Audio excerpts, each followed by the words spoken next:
ಇದು ರೇಡಿಯೋ ನಿನಾದ 90.4 FM.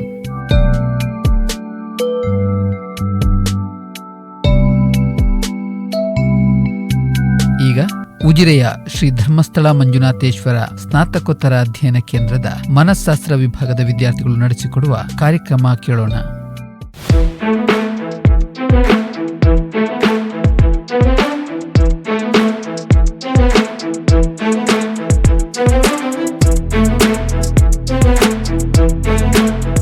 ಕೇಳುಗರಿಗೆ ನಮಸ್ಕಾರ.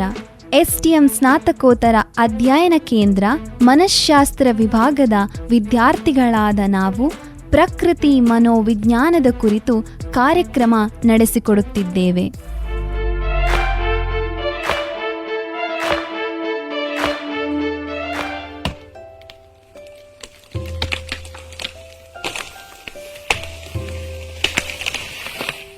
ಅಯ್ಯೋ ಅಣ್ಣ, ಏನ್ ಮಾಡ್ತಿದ್ದೀರಾ? ದೇವ್ರೇ, ಮರ ಕಡಿತಿದ್ದೀರಾ? ಕಡಿಬೇಡಿ ಅಣ್ಣ, ಮರ ಕಡಿಬೇಡಿ, ನಿಲ್ಸಿ, ಪ್ರಕೃತಿಯನ್ನ ಉಳಿಸಿ.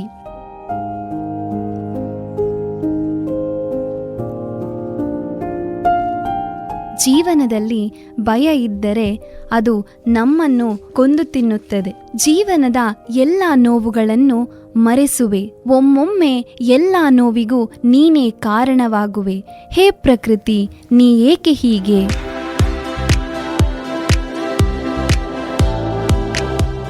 ಕೇಳುಗರೆ, ಪ್ರಕೃತಿ ಮನೋವಿಜ್ಞಾನದ ವೈಶಿಷ್ಟ್ಯ ಸಂಚಿಕೆಗೆ ಸ್ವಾಗತ. ನಾವು ಫಸ್ಟ್ MSc ಸೈಕಾಲಜಿಯ ವಿದ್ಯಾರ್ಥಿಗಳು ಇಂದು ಪ್ರಕೃತಿಯ ಮನೋವಿಜ್ಞಾನವನ್ನು ಆಳವಾಗಿ ಪರಿಶೀಲಿಸುತ್ತಿದ್ದೇವೆ. ಪ್ರಕೃತಿಯೊಂದಿಗಿನ ನಮ್ಮ ಸಂಪರ್ಕ ನಮ್ಮ ಮಾನಸಿಕ ಯೋಗಕ್ಷೇಮದ ಮೇಲೆ ತುಂಬಾ ದೊಡ್ಡ ಪರಿಣಾಮವನ್ನು ಬೀರುತ್ತದೆ.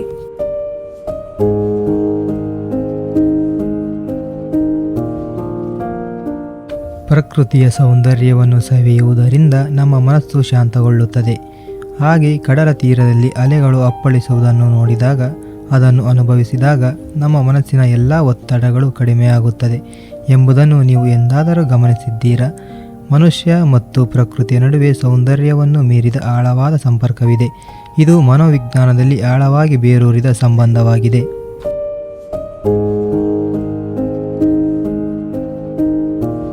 ಒಮ್ಮೆ ನಿನ್ನ ಮಡಿಲಲ್ಲಿ ಮಲಗಿದರೆ ಎಲ್ಲ ನೋವುಗಳು ಒಂದು ಕ್ಷಣದಲ್ಲಿ ಮಾಯವಾಗುತ್ತವೆ. ಏನಿದರ ಗುಟ್ಟು? ಬಿಚ್ಚಿಡುವೆಯ ಆ ರಟ್ಟನ್ನು ಒಮ್ಮೆಯಾದರೂ?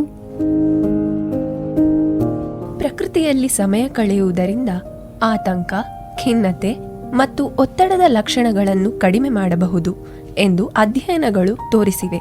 ನಾವು ನೈಸರ್ಗಿಕ ಪರಿಸರದಲ್ಲಿ ಮುಳುಗಿದಾಗ ನಮ್ಮ ಇಂದ್ರಿಯಗಳು ಜೀವಂತವಾಗುತ್ತವೆ. ಪ್ರಕೃತಿಯ ದೃಶ್ಯಗಳು, ಶಬ್ದಗಳು ಮತ್ತು ಪರಿಮಳಗಳು ನಮ್ಮ ಮನಸ್ಸನ್ನು ಸಕ್ರಿಯಗೊಳಿಸಿ ಹಾಗೆ ನಮ್ಮ ನರಗಳ ಮೇಲೆ ಪರಿಣಾಮಗಳನ್ನು ಬೀರುತ್ತವೆ. ಒತ್ತಡದ ಹಾರ್ಮೋನುಗಳ ಉತ್ಪತ್ತಿಯನ್ನು ಕಡಿಮೆ ಮಾಡಿ ವಿಶ್ರಾಂತಿ ಸ್ಥಿತಿಯನ್ನು ಉತ್ತೇಜಿಸುತ್ತದೆ. ಬಾನ ತೋರೆದು ನೀಲಿ ಮರೆಯಾಯಿತೇತಗೆ ಕರಗೀತೆ ಈ ಮೋಡ ನಿಟ್ಟುಸಿರ ತೀರಕ್ಕೆ ಭಾವ ತೊರೆದು ಹಾಡು ಬದಲಾಯಿತೇತಗೆ ತಲುಪೀತೆ ಈ ಮೌನ ನಿನ್ನೆದೆಯ ತೀರಕ್ಕೆ. ಈಗ ಬರುವೆನೆಂದು ಮರೆಯಾದ ಜೀವವೇ ನನಗೂ ನಿನಗೂ ನೆನಪೊಂದೇಗ ಸೇತುವೆ. ಭಾವ ತೊರೆದು ಹಾಡು ಬದಲಾಯಿತೇತಗೆ ತಲುಪೀತೆ ಈ ಮೌನ ನಿನ್ನೆದೆಯ ತೀರಕ್ಕೆ. ಆದರೆ ಇದು ಕೇವಲ ಅನುಭವದ ಬಗ್ಗೆ ಅಲ್ಲ.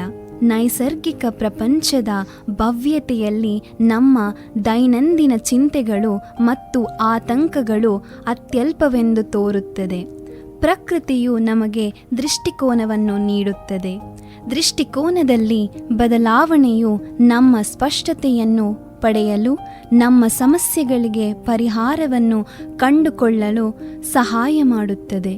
एक चिड़िया अनेक चिड़िया, चू चू चू करती उड़ती चिड़िया. एक चिड़िया अनेक चिड़िया, चू चू चू करती उड़ती चिड़िया. हमें भी कहानी सुनाओ ना. हाँ हाँ, क्यों नहीं. एक चिड़िया अनेक चिड़िया, बादलों को छूती सयानी चिड़िया. दाना चुगने बैठी चिड़िया. फिर एक दिन जंगल में चिड़ियों का शिकारी घुस आया.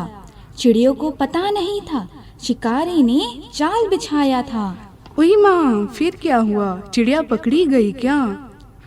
हिम्मत से घर जुट जाए तो, मिलजुल के घर काम करे तो, कोई काम भी मुश्किल ना हो, कोई काम भी मुश्किल ना हो. एक दो तीन चतुर चिड़िया, सयानी चिड़िया, साथ मिलकर जाल उठाकर उड़ गई चिड़िया फुर.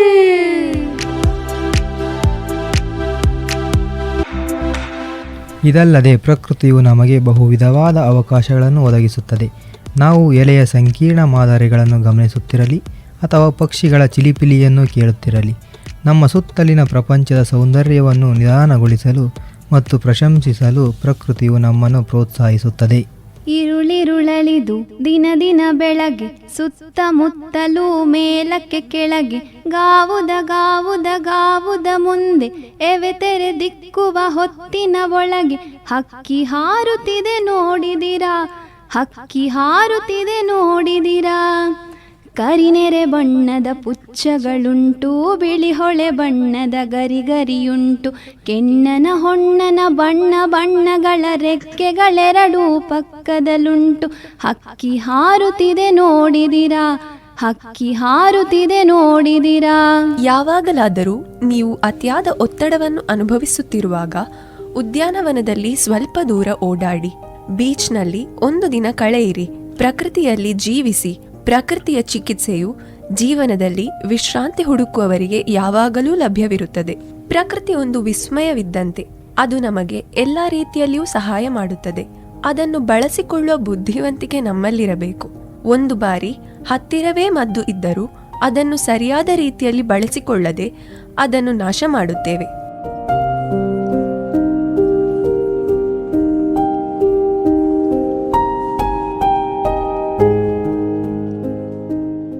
ನಿನ್ನನ್ನು ಎಷ್ಟು ನೋಡಿದರೂ ನನ್ನ ಕಣ್ಣಿಗೆ ಇನ್ನೂ ಸಮಾಧಾನವಾಗುತ್ತಿಲ್ಲ. ನಿನ್ನಲ್ಲಿ ಏನೋ ತಿಳಿಯದ ಒಂದು ಶಕ್ತಿಯನ್ನು ಅಡಗಿಸಿಕೊಂಡಿರುವೆ.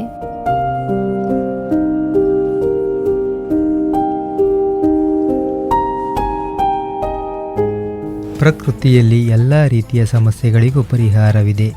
ಬೆಳಗ್ಗೆ ಎದ್ದು ಸೂರ್ಯನ ಸೂಕ್ಷ್ಮ ಕಿರಣಗಳು ಮೈಮೇಲೆ ಪಸರಿಸಿದರೆ ಆಗ ಆಗುವ ಸಂತೋಷವೇ ಬೇರೆ. ಮತ್ತು ಆ ಪಕ್ಷಿಗಳ ಇಂಪಾದ ಸ್ವರ, ನದಿಗಳ ಜುಳು ಜುಳುನಾದ, ಮಳೆ ಬಿದ್ದಾಗ ಬರುವ ಮಣ್ಣಿನ ಸುವಾಸನೆ, ಆ ಹೂಗಳಿಂದ ಬರುವ ಸುಗಂಧಭರಿತ ಸುವಾಸನೆ, ಆ ಮರಗಳಿಂದ ಬರುವ ಗಾಳಿ, ಮೋಡಗಳು, ಅಲ್ಲಿಂದ ಬೀಳುವ ಹನಿಗಳು, ಆ ಹನಿಗಳಲ್ಲಿ ನೆನೆದರೆ ನಮ್ಮನ್ನು ನಾವೇ ಮರೆಯುವಂತಹ ಭಾವನೆಯನ್ನು ನೀಡುತ್ತವೆ. ಕಡಲನು ಕಾಣ ಹೊರಟಿರೋ, ಕರಗೋ ಕರಗೋ ಮುಗಿಲೇ, ಕಿರಣವು ಮುಗಿಲ ಕೇಳಿದೆ, ನಾನು ಜೊತೆಗೆ ಬರಲಿ. ಅಲ್ಲೊಂದಿದೆ ದೋಣಿ ತೇಲಾಡುತ್ತಾ, ಏಕಾಂತವಾಗೀಗ ಮರೆಯಾಗುತ್ತಾ, ನಾವೇ ಕಂಡ ಕನಸು ಅನಲೆ, ಅದಕ್ಕೆ ನಿನ್ನ ಹೆಸರ ಇಡಲಿ.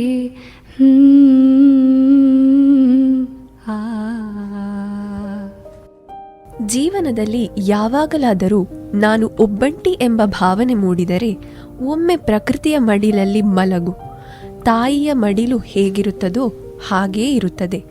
ಭಯವಾದರೆ ಒಮ್ಮೆ ಕಾಡಿನಲ್ಲಿ ವಾಸಿಸುವ ಪ್ರಾಣಿಗಳನ್ನು ನೆನೆ. ಅವುಗಳು ಏನೇ ಆದರೂ, ಏನೇ ಕಷ್ಟ ಬಂದರೂ ಅದನ್ನು ಮೆಟ್ಟಿ ನಿಲ್ಲುತ್ತವೆ. ಹಾಗೆಯೇ ನಾವು ಸಹ ಕಷ್ಟಗಳು, ನೋವುಗಳು ಬಂದೊದಗಿದಾಗ ಖಿನ್ನತೆಗೆ ಒಳಗಾದರೆ ನಮ್ಮ ಜೀವನಕ್ಕೂ ಅರ್ಥವಿರುವುದಿಲ್ಲ. ಅವುಗಳನ್ನು ಎದುರಿಸಬೇಕು.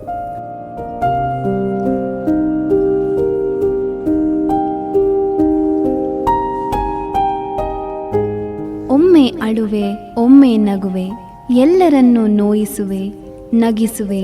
ನಿನ್ನ ಈ ನಾಟಕದಲ್ಲಿ ನಾನೀಗ ಕೇವಲ ಪ್ರೇಕ್ಷಕನಾಗಿ ಉಳಿದಿರುವೆ.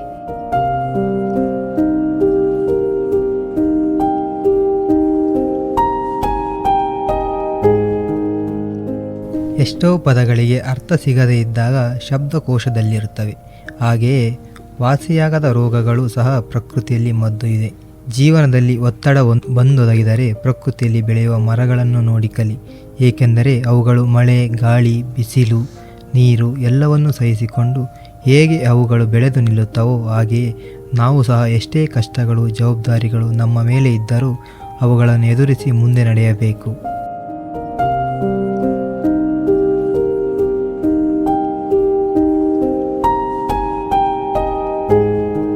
ಪ್ರಪಂಚದ ಎಲ್ಲ ಸೌಂದರ್ಯವು ನಿನ್ನ ಮುಂದೆ ತಲೆಬಾಗಲೇಬೇಕು. ನಿನ್ನ ಸೌಂದರ್ಯದ ಮುಂದೆ ಬೇರಿಲ್ಲ. ಅಂದವು ನಿನ್ನ ಧೂಳಿಗೆ ಸಮ. ಭೂಮಿಯ ಮೇಲೆ ಹುಟ್ಟಿದ ಪ್ರತಿ ಜೀವಿಗೂ ಆತಂಕ ಇದೆ. ತಾಯಿಗೆ ತನ್ನ ಕೂಸು ಹೇಗೆ ಹೇಗೆ ಬೆಳೆಯುತ್ತದೆ ಎಂದು ಪಕ್ಷಿಗಳು ಮೊಟ್ಟೆ ಇಟ್ಟಾಗ ಅವುಗಳನ್ನು ಕಾಪಾಡಿಕೊಳ್ಳುವ ಸಮಯದಲ್ಲಿ ಆಗುವ ಆತಂಕ, ಜೀವನದಲ್ಲಿ ಎಲ್ಲವನ್ನು ಕಳೆದುಕೊಂಡಿದ್ದೇನೆ, ಇನ್ನೇನು ಇಲ್ಲ, ಮುಂದೆ ಏನು ಹೇಗೋ ಜೀವನ ನಡೆಸುವುದು ಎಂಬ ಆತಂಕ. ಇಂತಹ ಸಮಯದಲ್ಲಿ ಒಂದೆರಡು ಹೆಜ್ಜೆ ಪ್ರಕೃತಿಯ ಜೊತೆಗಿರಲಿ.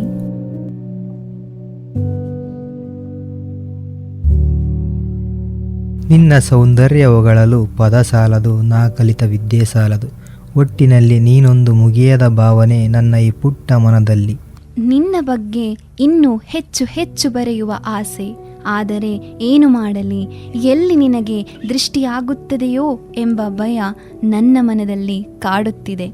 ಇಂತಿ ನಿನ್ನ ಸದಾ ಪ್ರೀತಿಸುವ ಪ್ರಕೃತಿ ಪ್ರೇಮಿ. ಜಗದೊಡೆಯ ಯಾರು, ಭುವಿಯೊಳಗೆ ತಾನು ತಂದಿಟ್ಟ ಗಿಡ ಮರದ ಸಿರಿ ಸಂಪದ. ಹೂಬಳ್ಳಿ ಚಂದ, ವಸುಂಧರೆಯ ಅಂದ, ಹಸೆ ಬರೆದ ಹೊಸ ವಧುವ ವೈಯಾರಕೆ, ಹಸೆ ಬರೆದ ಹೊಸ ವಧುವ ವೈಯಾರಕೆ. ಕೇಳುಗರೆ, ಮಾನವರು ಮತ್ತು ನೈಸರ್ಗಿಕ ಪ್ರಪಂಚದ ನಡುವಿನ ಸಂಪರ್ಕವನ್ನು ಅನ್ವೇಷಿಸುವಾಗ ಮುಂದಿನ ಬಾರಿ ನಮ್ಮೊಂದಿಗೆ ಸೇರಿಕೊಳ್ಳಿ. ಇಂದಿನ ಕಾರ್ಯಕ್ರಮ ನಡೆಸಿಕೊಟ್ಟವರು ಕಾರ್ಯಕ್ರಮ ಸಂಯೋಜಕರು ಶ್ರೀಮತಿ ಅಶ್ವಿನಿ ಹೆಚ್, ಸಹಾಯಕ ಪ್ರಾಧ್ಯಾಪಕಿ, ಮನಃಶಾಸ್ತ್ರ ವಿಭಾಗ. ಭಾಗವಹಿಸಿದವರು ಶ್ರೀಪೂರ್ಣ, ಶಶಾಂಕ್, ಹರ್ಷ, ಸನ್ನಿಧಿ, ನಂದಿನಿ, ಶ್ರೀತಿಕಾ. ಇಂದಿನ ಸಂಚಿಕೆಯನ್ನು ಮುಕ್ತಾಯಗೊಳಿಸುತ್ತಿದ್ದೇವೆ. ಧನ್ಯವಾದಗಳು.